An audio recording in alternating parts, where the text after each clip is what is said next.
दोनच ठीक आहे, बघूया. मला असं वाटतं की धनंजय मुंडे यांच्या राजीनाम्याबद्दल जे काय बोलायचं होतं ते सगळ्या माझ्या आमदारांनी म्हणजे शिवसेनेच्या आमदारांनी सुद्धा आणि काँग्रेस राष्ट्रवादीच्या आमदारांनी बोलून झालेला आहे. प्रश्न हा सर्वांना पडलेला आहे तो की जे काही व्हिडिओ किंवा फोटो काल आले हे आधी सरकारकडे आले होते की नव्हते हा एक महत्त्वाचा प्रश्न आहे. त्यानिमित्ताने सुद्धा बरीचशी चर्चा आपल्या माध्यमावरती झालेली आहे. मी आता हा आजचा पहिला दिवस झालेला आहे या राजीनाम्याचा आणि एकूणच चर्चेचा. हळूहळू आणखीन विषय पुढे पुढे येत जातील. रोजच तसं पाहिलं तर काही ना काहीतरी भानगडी बाहेर येत आहेत. मला असं वाटतं की मुख्यमंत्री जर पारदर्शी कारभार करत असतील तर त्यांचं स्वागत आहे, पण पारदर्शीपणाने कारभार करताना त्यांचे हात कोणी बांधतायत का हा सुद्धा एक प्रश्न आहे. महाराष्ट्राच्या जनतेला आता या सगळ्याचा वीट आलेला आहे, कंटाळा आलेला आहे. त्यांना त्यांच्या व्यथा सोडवणारं सरकार पाहिजे. एकमेकाच्या व्यथांना पांघरून घालणारं सरकार हे महाराष्ट्राच्या जनतेला नको आहे. आणि आमची सुद्धा हीच अपेक्षा आहे की विरोधी पक्ष म्हणून आम्ही नेमके कोणाचे विरोधी आहोत तर या समस्येच्या विरोधी आहोत. तर चांगलं राज्य घडवण्यासाठी सगळ्यांनी आपापल्या जबाबदाऱ्या पार पाडल्या पाहिजे. तुम्ही स्वतःही मुख्यमंत्री होतात. मुख्यमंत्र्यांकडे हे फोटो खूप आधीपासून आले होते आणि ते दाबून ठेवले गेले असं तुम्हाला वाटतंय का? समाज माध्यमांवर आणि माध्यमांमध्ये चर्चा आहे त्यात तुम्हाला काय तथ्य वाटतं? आता या प्रश्नाचं उत्तर स्वतः मुख्यमंत्र्यांनी द्यायला पाहिजे, कारण ते स्वतः गृहमंत्री पण आहेत. आपला प्रश्न जो आहे तो अतिशय योग्य आहे की 2-3 म्हणजे डिसेंबरपासून ही घटना गाजते. राजीनाम्याची मागणी बरं आज धनंजय मुंडे यांनी जो राजीनामा दिलेला आहे त्यांनी स्वतः कारण दिले त्यांच्या तब्येतीचं. मी त्यांच्या तब्येतीबद्दल कोणते भाष्य करू इच्छित नाही, कारण कोणीही कोणाच्या तब्येतीबद्दल आणि प्रकृती अस्वास्थ्याबद्दल चेष्टा टवाळी करू नये.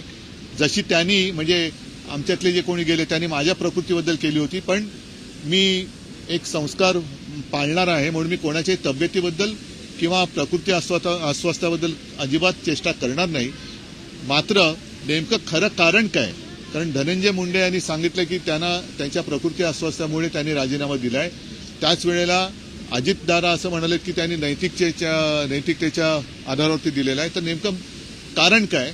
आणि जर का त्यांनी प्रकृती अस्वास्थ्यामुळे दिला असेल तर एवढे फोटो आणि व्हिडिओ बाहेर आल्यानंतर सुद्धा त्यांचा राजीनामा मग घेतला का गेला नाही याचं उत्तर सरकारने दिलं पाहिजे. आता माणिकराव कोकाटे यांचा नंबर असेल का? तुम्ही आग्रही होते पण धनंजय मुंडे राजीनामा द्यायला तयार नव्हते.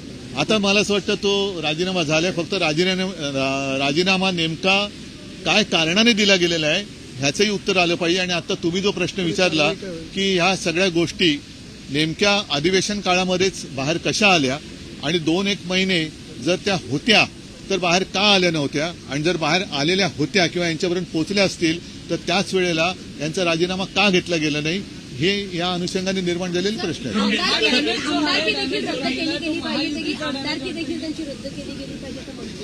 आणि त्याचबरोबर खंडणीच्या कारणास्तव हा खून झाला होता आणि आता बघा धनंजय मुंडे यांच्या बंगल्यावर झाले असं समजतंय. तर सहआरोपी करावं का धनंजय मुंडे यांना देखील मागणी केली.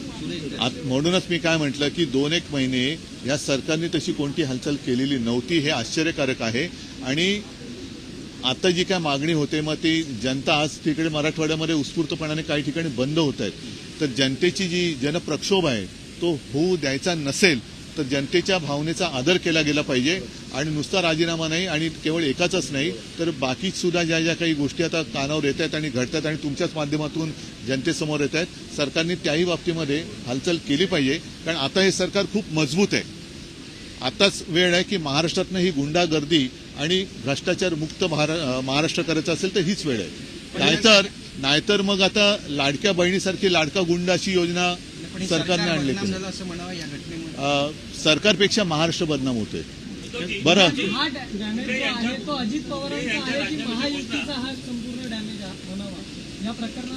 या एकूण जी बदनामी होते ती सरकारची होते, पण त्याचबरोबरीने महाराष्ट्राची बदनामी होते आहे आणि महाराष्ट्राची बदनामी कोणत्या परिस्थितीत होता कामा नये हे महाराष्ट्रातल्या प्रत्येक नागरिकाचं मत आहे. उद्धव जी, क्या महाराष्ट्र के हालात उत्तर प्रदेश या बिहार जैसे हो गए, जिस प्रकार से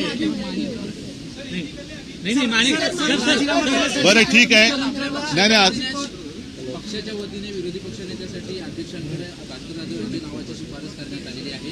अनेक दिवसांपासून केव्हा शिफारस करणार असं मला तेच मी बोलायला आलो होतो, पण तुम्ही काय मला बोलूच देत नव्हता. आता तुमच्या समोर मी जो आत्ता आलेलो आहे ते हेच सांगायला आलेलो आहे की गेले काही दिवस सातत्याने एक प्रश्न विचारला जात होता की विरोधी पक्षनेते पदावरती दावा तुम्ही सांगणार आहात की नाही. आज शिवसेनेने विरोधी पक्षनेते पदावरती दावा केलेला आहे आणि साहजिकच आहे, काँग्रेस असो राष्ट्रवादी असो, महाविकास आघाडी म्हणून या पुढची वाटचाल जी आहे ती आम्ही एकत्र करणार आहोत. इतर सुद्धा ज्या काही गोष्टी आहेत त्याहीबद्दल आमची चर्चा सुरू देखील आहे आणि यापुढे सुद्धा चर्चा करून आम्ही एकत्रित निर्णय यापुढे घेत राहू. पण आज मात्र आम्ही विधानसभा अध्यक्षांकडे विधानसभेतल्या विरोधी पक्षनेते पदासाठी माननीय भास्करराव जाधव यांच्या नावाची मागणी केलेली आहे आणि आम्हाला खात्री आहे की लोकशाही मूल्यांचं पालन करून लवकरात लवकर याचा निर्णय होईल आणि येत्या बजेटपूर्वी, कारण बजेटमध्ये विरोधी पक्षनेते पद किंवा विरोधी पक्षनेता असायला पाहिजे जो जनतेच्या वतीने काही बोलू शकेल. तर आम्ही अपेक्षा अशी करतोय की मुख्यमंत्री ज्याप्रमाणे स्वच्छ कारभार करतायत, भ्रष्टाचार एक असेल, आता त्यांनी काल परवा सांगितलेलं आहे की कोणी जरी गुंड असला, आता केंद्रीय मंत्र्यांच्या मुलीची छेडछाड काढली गेली तर स्वतः मुख्यमंत्री बोललेत की कोणत्याही पक्षाचा असला तरी त्याला दया माया क्षमा दाखवली जाणार नाही. तर त्याच पद्धतीने त्याच नीतीला जागून याही बाबतीमध्ये लवकरात लवकर निर्णय होईल अशी आम्हाला आशा आहे. विरोधी पक्षनेते पदाचा अडीच वर्षांचा फॉर्म्युला ठरलेला आहे का?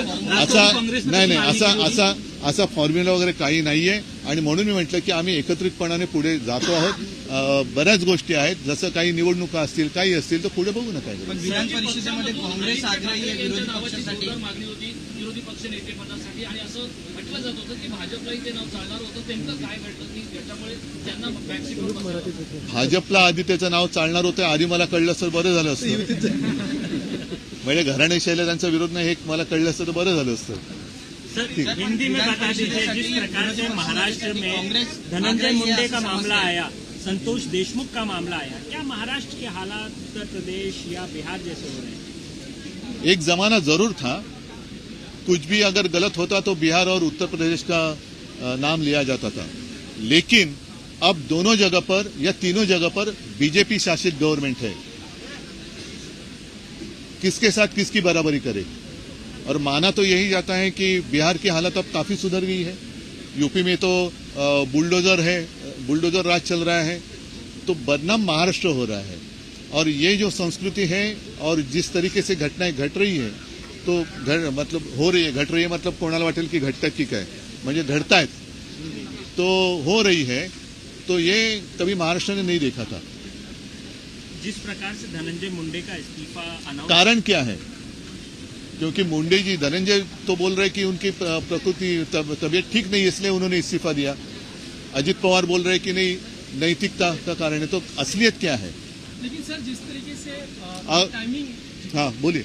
जिस तरीके से चार्जशीट सामने आया इसमें जिस क्रूरता की हद सामने आई है, जिस हत्या की गई है और जो सब सामने आया है उसके बाद अभी उनके ऊपर चार्जशीट में वाल्मीकि तरह नंबर 1 का आरोपी है जो धनंजय मुंडे की सरकार कर भी है ऐसे कहा जाता है. उसमें है.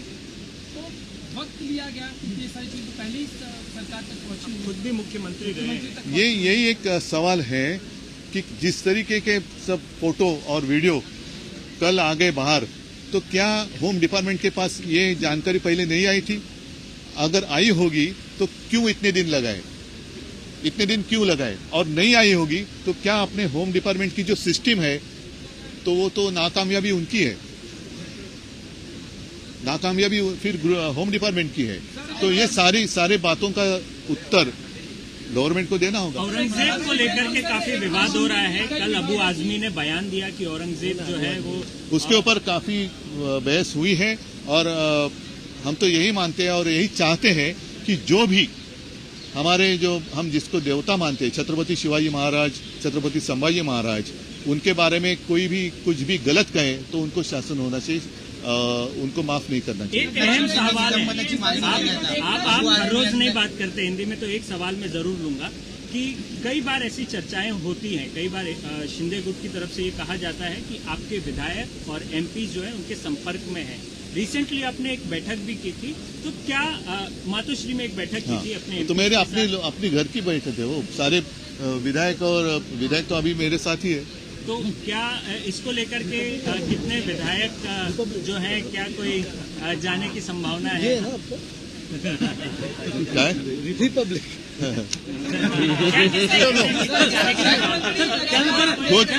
वो मैं उनको यही सलाह देना चाहता हूँ कि अपने वो खुद के विधायक बचा के रखे, क्योंकि जिस तरीके से उनकी हालात इस गवर्नमेंट ने करके रखी है तो वो खुद को संभाले। और बाद में वो जो गाना था ना एक पिक्चर में, सपने में आती है, फिर मेरे विधायक उनके सपने में आएंगे, अभी तो नहीं। धन्यवाद।